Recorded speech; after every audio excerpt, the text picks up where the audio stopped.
হাই friends, বহুত দিনৰ মূৰত এটা সৰু ভ্লগ লৈ মই আপোনালোকৰ মাজলৈ আহিছোঁ। আশা কৰোঁ এই ভ্লগটো চাই আপোনালোকে বহুতখিনি ভাল পাব। আজিৰ ভিডিঅ'টোৰ জৰিয়তে মই আপোনালোকক চকুৰ মনৰ এটা শান্তিৰ ভিডিঅ' আপোনালোকলৈ আগবঢ়াইছোঁ। চালে চকুৰ কিছুমান পৰিৱেশ আমাৰ মাহঁতৰ ঘৰত, বিশেষকৈ আমাৰ মাৰ বহুদিনীয়া কষ্টৰ এয়া ফল। এয়া চাওক, বিভিন্ন ধৰণৰ ফুলেৰে সুসজ্জিত মাৰে ঘৰৰ চাৰিওফাল, আৰু বতৰটো খুব ধুনীয়া। এয়া চাওক, অলপ অলপ বৰষুণ আহিছে, পানী বতাত অলপ অলপ দুই এটোপ পানী পৰি আছে, চাৰিওফালে সজীৱ হৈ আছে, ভালো লাগিছে আৰু আনফালে বহুত বেয়াও লাগিছে, কাৰণ আজি বহুত দিনৰ পৰা বৰষুণটো এৰাই নাই। আৰু এয়া হৈছে মাৰ আগফালৰ বাৰাণ্ডাৰ ফুল, টাবত বিভিন্ন ধৰণৰ ফুল আজি থৈছে, সজাই থৈছে। এয়া হৈছে মাৰ চখ, যলৈকে যায় তাৰ পৰা এটা এটা নতুন নতুন ফুলৰ চিনাকি লৈ আহে। প্ৰতিটো ফুলৰ চিনাকি আছে, ক'ৰ পৰা আহিছে, কোন ঠাইৰ পৰা আনিছে। গতিকে বিভিন্ন ধৰণৰ ফুলৰ মাজেৰে মই আজিৰ এই আবেলিটো পাৰ কৰিছোঁ। ভাবিছোঁ আপোনালোকক দেখাইছোঁ।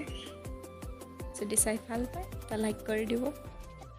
দূৰত সেয়া বাঁহত ওলমাই থৈছে, বটল কাটি কাটি বিভিন্ন ধৰণৰ ফুল লগাই থৈছে, বিভিন্ন কাৰণৰ ৰেইনী ছিজনৰ, বাৰিষা ছিজনৰ ফুল। আৰু এই ফুলবোৰেও যেন হাঁহি আছে, ইয়াতে তেওঁলোকে বহুত ফূৰ্তিত কৰি আছে, তেনেকুৱা ধৰণৰ এটা ফিল হৈছে।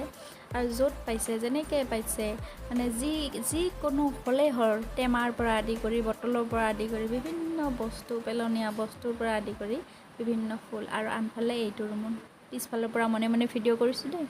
ইয়াতে টিউশ্যন হৈ আছে, মানে দেউতাৰ ৰিটায়াৰমেণ্টৰ পিছত ইয়াতে সৰু সৰু ল'ৰা ছোৱালীকেইটামানক টিউশ্যন কৰি আছে।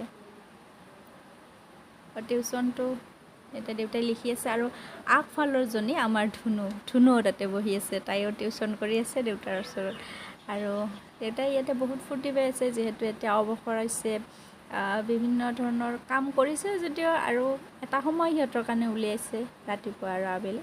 এটা ৰুমত এয়া হৈ আছে, আৰু আনটো ৰুমত কি হৈ আছে মই অকণমান দেখুৱাইছোঁ। ইয়াত টিভি চলি আছে, খেল চলি আছে, আৰু এইফালে মিষ্টাৰে শুই আছে। মানে শুনিয়ে আছে নে সঁচাই হৈ আছে, মই অৱশ্যে একদম চাউণ্ডলেছ হৈ আছোঁ দেই, একদম কথা কোৱা নাই। আৰু এয়া মন্দিৰ, মানে নামঘৰটো এইটো কমপ্লিট হোৱা নাই, আধা হৈছে। আৰু এই ওপৰলৈকে দেখুৱাই আছোঁ, এয়া ৩-৪টা কি দিছে। আৰু এতিয়া দেউতাৰ ইচ্ছা ইমান মানে ভালকৈ এটা নামঘৰ সজাবৰ কাৰণে।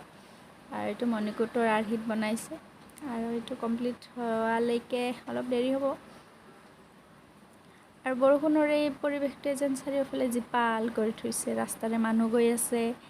আৰু মই কি কৰিম আৰু বৰষুণত, এয়াই ভিডিঅ' কৰি আছোঁ আপোনালোকলৈ বুলি।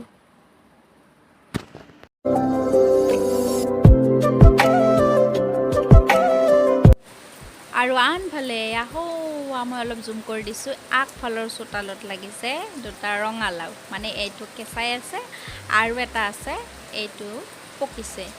এইটো হৈছে ৰঙালাও। আৰু ইয়াত তলফালে এয়া ডলাখন থৈছে, পোকে ফুটাইছে অলপ, মানে দি থৈছে, মানে মাটিত থৈ দিলেতো গোটেইখিনি পচি যাব নহয়, যিহেতু বৰষুণৰ বতৰ। আৰু এয়া মাটিতে গজি আছে। আৰু এইটো আমাৰ নামঘৰটো সন্মুখৰ পৰা মই আপোনালোকক দেখুৱাইছোঁ। কমপ্লিট হ'লে নিশ্চয় ভালদৰে দেখুৱাম আপোনালোকক। আৰু এয়া আহিছোঁ মই বৰষুণৰ মজা লৈ লৈ চাৰিওফালৰ পৰিৱেশ চাই আছোঁ। বেলেগটো নহয়, মাল ফুলনিখিনি চাই আছোঁ। বটলৰ পৰা আদি কৰি, সৰু সৰু গ্লাছৰ পৰা আদি কৰি, মানে একোটা এৰা নাই ফুল, মানে ৰুই থোৱাৰ কাৰণে, ফুটি থোৱাৰ কাৰণে। হওক লাগে নহওক, হ'লেতো ভাল কথা, হ'লে হৈ গ'ল, নহ'লে পেলাই দিব, বেলেগ আৰু আনি ৰুই দিব। মানে য'ত যায় তাৰ পৰা যি নতুন নতুন ফুল পায়, চবৰে অলপ অলপ এটা চিন হিচাপে লৈ আহে, মানে চিনাকি। আৰু এইটো অমুকৰ পৰা আনিছোঁ, এইটো ফুল অমুক ঠাইৰ পৰা আনিছোঁ, মানে প্ৰত্যেকটো ঠাইলৈকে য'ত মানে নতুন নতুন ঠাইত য'ত গৈ আছে, বা নতুন ফুল যদি ক'ৰবাত দেখা পায়, মানে প্ৰতিটো ফুলৰ এটা চিনাকি দিব পাৰে। এইটো ফুল অমুকৰ পৰা আনা, এইটো ফুল অমুক ঘৰৰ পৰা আনা, এইটো ফুল অমুক জেঠাইৰ পৰা আনা, মানে প্ৰতিটো ফুলৰ বিষয়ে কৈ দিব পাৰে, ক'ৰ পৰা আনিব পাৰে। গতিকে চাই আছোঁ মই।